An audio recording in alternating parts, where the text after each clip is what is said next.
অন্তর্বর্তী সরকারের উপদেষ্টার পদ থেকে পদত্যাগ করেছেন মোহাম্মদ নাহিদ ইসলাম। পদত্যাগের পর দুপুরে গণমাধ্যমের সঙ্গে কথা বলেছেন তিনি।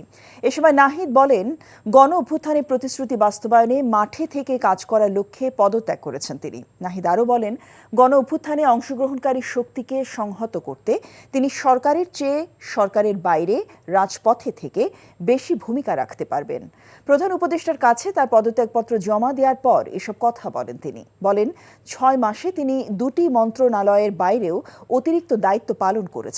তাঁর কাজের মূল্যায়ন জনগণ করবে বলেও জানান তিনি। নতুন যে রাজনৈতিক দল গঠিত হচ্ছে সেখানে অংশগ্রহণ করার তাঁর অভিপ্রায় আছে বলেও জানান অন্তর্বর্তীকালীন সরকারের এই সদ্য পদত্যাগ করা উপদেষ্টা। আমার পদত্যাগপত্র জমা দিয়েছি।